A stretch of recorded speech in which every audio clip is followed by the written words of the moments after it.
Seja bem-vindo ao DRN Audiolivros. Se não for inscrito ainda, peço que se inscreva no nosso canal.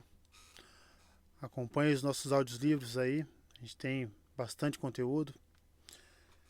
Se você deseja um livro e não tiver no canal ainda, deixa nos comentários aí que eu sempre faço uma lista e tento ir atrás assim que possível. Se quiser nos dar uma força, a gente tem o Apoia-se, o Seja Membro e também o Pix. Sempre fica na descrição do canal e na descrição dos vídeos. E muito obrigado por estar acompanhando a gente nessa jornada. E vamos para as nossas leituras. 34. Agora vai, hein? E lá vamos nós. Tchau, tchau. Vejo vocês no final. Eu lutei. Eu me contorci. Dei um soco no corpo de Piton com minha mão minúscula.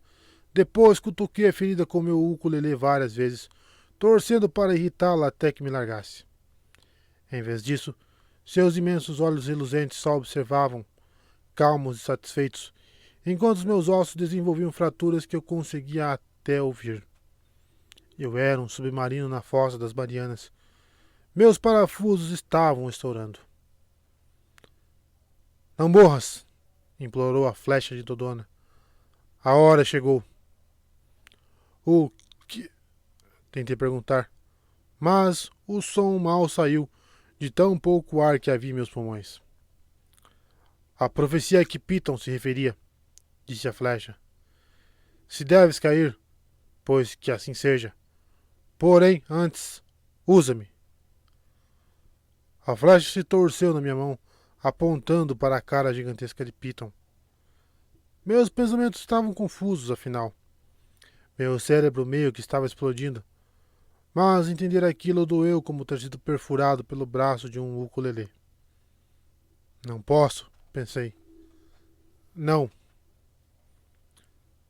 Não tens opção.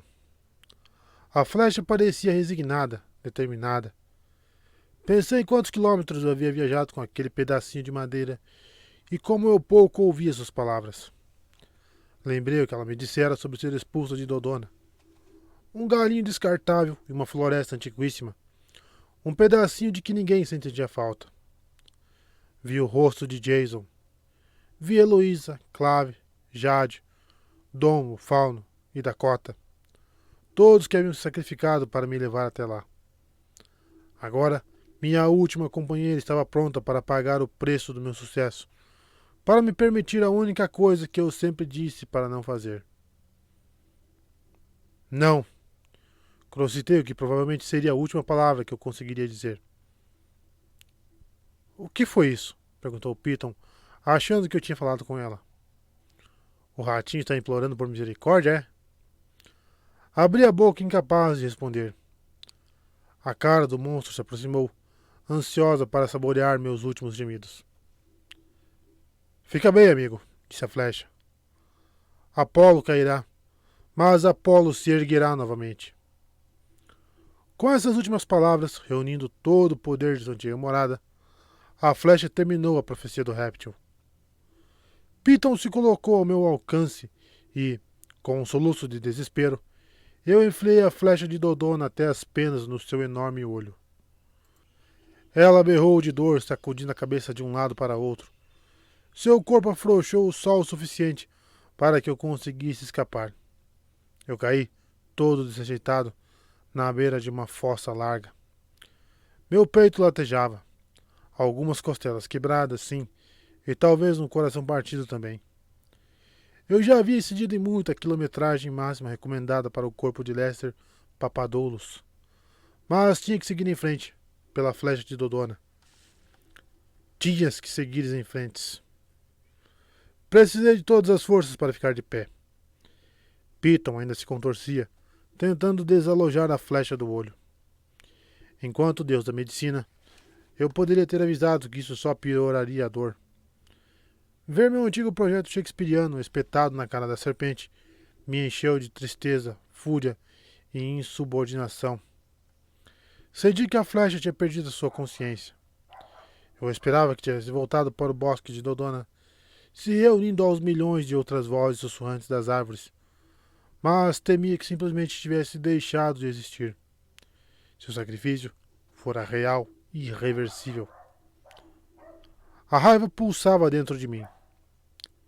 Meu corpo mortal fumegava com toda a força, explosões de luz brilhando sobre a pele. Ali perto, vi o rabo de Piton se debatendo. Ao contrário da cobra que circundava o oleonto cefalino, essa serpente tinha começo e fim. Atrás de mim estava a maior das fendas vulcânicas. Eu sabia o que tinha que fazer. Piton! Minha voz fez a caverna tremer. Estalactites caíram ao nosso redor. Eu imaginei em algum lugar muito acima de nós, mortais gregos paralisados ao ouvir minha voz, ecoando pelas ruínas daquele lugar sagrado. As oliveiras tremendo e soltando azeitonas. O senhor de Delfos havia despertado. Piton voltou o sinistro olho que restava para mim. Você não vai viver. Tudo bem por mim, respondi, contanto que você morra também. Agarrei o rabo do monstro e o arrastei em direção ao abismo. Mas o que está fazendo? Rugiu ele. Para com isso, seu idiota. Com o rabo de Piton em meus braços, pulei da beirada. Meu plano não deveria ter funcionado. Considerando meu ridículo peso mortal, eu deveria ter ficado pendurado ali como um odorizador de ar num espelho retrovisor. Mas eu estava cheio de uma fúria justiceira. Plantei os pés na parede de pedra e puxei, arrastando Piton para baixo enquanto ela gritava e se contorcia. Ela tentou puxar o rabo de volta para me arremessar, mas meus pés permaneceram firmes, presos à lateral da fenda. Minha força aumentou. Meu corpo brilhava com uma luz ofuscante. Com um grito desafiador final, puxei meu inimigo além da beirada. A parte de seu corpo que jazia espiralada tombou no abismo. A profecia se realizou. Apolo caiu e Piton caiu junto. Hesíodo uma vez escreveu que uma bigorna de bronze levaria 9 dias para cair da terra ao Tártaro.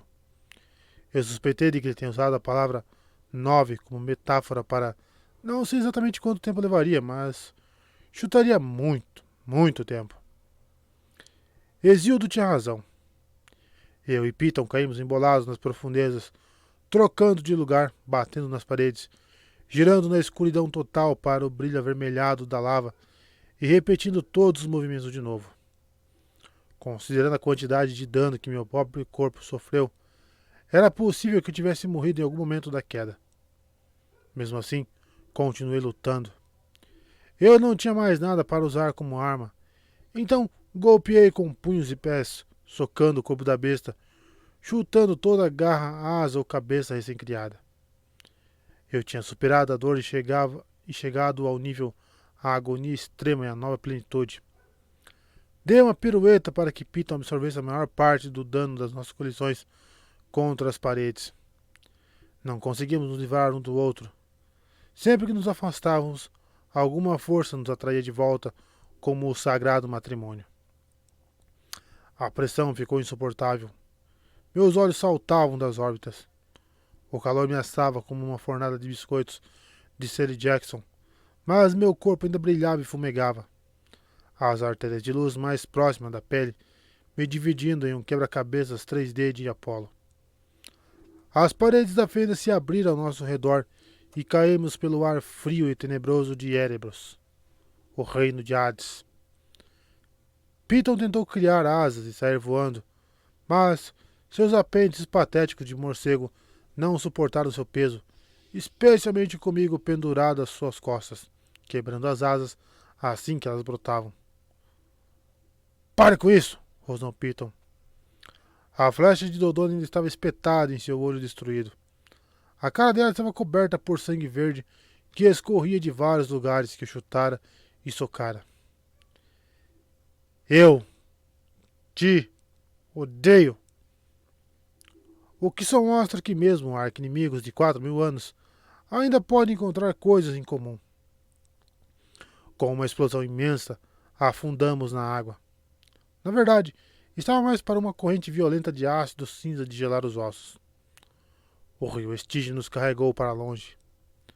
Para quem ama andar numa corredeira categoria 5 em um rio que pode te afogar, dissolver sua pele e correr qualquer resquício de humanidade, tudo ao mesmo tempo, recomendo fortemente um cruzeiro de serpente pelo rio Estige. O rio exauria minhas memórias, minhas emoções, minha força de vontade. Ele arrancava a casca partida de Lester Papadopoulos e me deixava em carne viva, enfraquecido como uma libélula no casulo. Nem mesmo Piton era imune. Ela lutava com menos ímpeto. Se debatia e tentava segurar as margens com as garras, mas eu lhe dei uma cotovelada no olho bom, depois chutei sua garganta. Tudo para mantê-la na água. Não que eu quisesse me afogar, mas sabia que Piton seria muito mais perigosa em terra firme. Além disso, eu não gostava da ideia de aparecer na porta de Hades na minha condição atual. Uma recepção calorosa estava fora de cogitação. Eu me agarrei à cara de Piton, usando o cabo sem vida da flecha de Dodona como leme, guiando o monstro com puxões torturantes. Piton chorava, berrava e estribuchava. Ao nosso redor, as cataratas do Estige pareciam rir de mim. Viu? Você quebrou uma promessa. E agora eu o capturei. Permaneci firme em meu propósito. Relembrei a última ordem de Meg McFly. Volta para mim, seu bobão. Seu rosto permanecia claro em minha mente. Ela havia sido abandonada tantas vezes, usada de formas tão cruéis. Eu não seria mais um luto para ela. Eu sabia quem eu era. Eu era o bobão da Meg.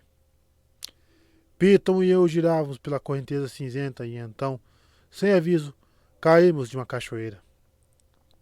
Mais uma vez mergulhamos, dessa vez em um esquecimento ainda mais profundo.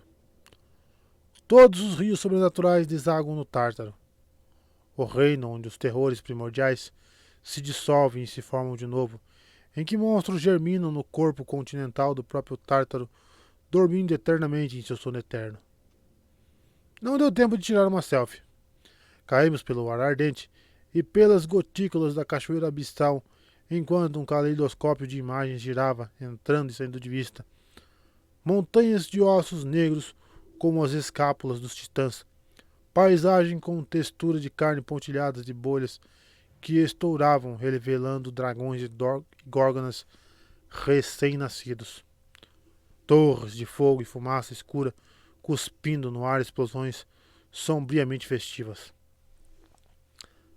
Caímos ainda mais no grande cânion daquele mundo horripilante, para o ponto mais profundo do reino mais profundo da criação.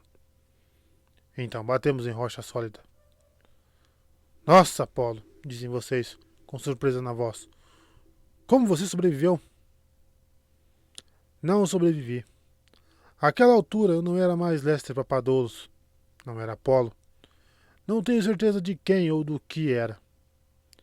Fiquei de pé, nem sei como, e me vi uma plataforma de obsidiana que se projetava acima de um oceano infinito ocre e violeta escuros. Com uma mistura de horror e fascínio, me dei conta de que estava à beirada do caos. Abaixo de nós se agitava a essência de tudo. A grande sopa cósmica que deu origem ao mundo.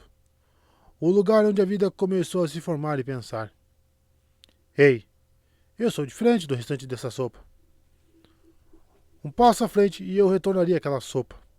Estaria totalmente derretido. Examinei meus braços que pareciam prestes a se desintegrarem. A carne queimava como papel, deixando linhas marmorizadas de luz dourada e brilhante.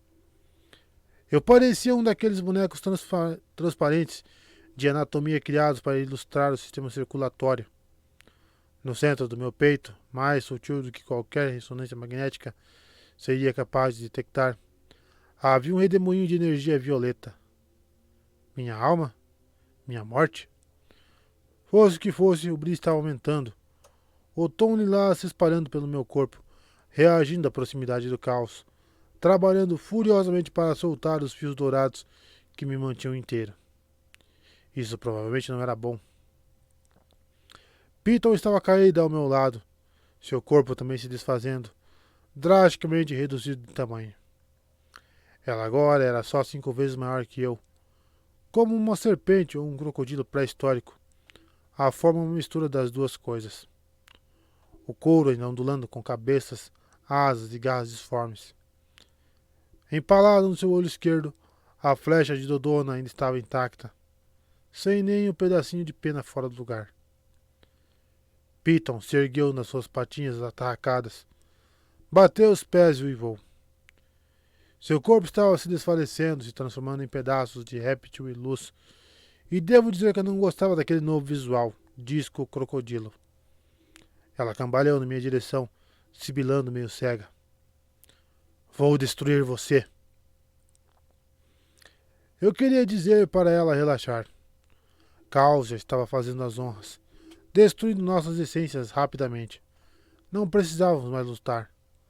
Poderíamos só ficar naquela saliência de obsidiana e nos desfazermos juntos, quietinhos. Piton poderia se deitar no meu colo, olhar para a vastidão do caos, murmurar, é lindo, e então evaporar, somando-se ao nada. Mas o monstro tinha outros planos. Piton atacou, mordeu minha cintura e me empurrou para a frente, decidido a me jogar no vazio. Eu não tive como me segurar. Só pude me contorcer e girar de modo que, quando chegamos ao fim da saliência de pedra, ela caiu primeiro. Eu me agarrei desesperadamente à rocha, tentando segurar a beira, enquanto o peso inteiro de Piton quase me partia ao meio. Ficamos ali pendurados, suspensos no vazio, por nada além de meus dedos trêmulos e a boca de Piton em volta da minha cintura. Eu sentia meu corpo se dividindo em dois, mas não podia soltar. Canalizei toda a minha força restante para as mãos, como eu costumava fazer ao tocar a lira ou o ukulele, quando precisava expressar uma verdade tão profunda que só a música seria capaz de transmitir. A morte de Jason Grace, as provações de Apollo, o amor e respeito que eu tinha pela minha jovem amiga Meg McFly. De alguma forma, consegui dobrar uma perna. Dei uma joelhada no queixo de Piton. Ela gemeu. Dei outra joelhada com mais força. Piton reclamou de novo. Ela tentou dizer alguma coisa, mas estava com a boca cheia de Apolo. Eu acertei mais uma vez com tanta força que senti sua mandíbula rachar. Ela não conseguiu mais se manter presa a mim e caiu. Não teve palavras finais. Só um olhar de horror reptiliano caolho ao mergulhar no caos e explodir em uma nuvem de espuma roxa. Continuei pendurado no penhasco, exausto demais para sentir alívio. Era o fim. Me erguer dali estaria além das minhas capacidades. Então ouvi uma voz que confirmou meus piores temores.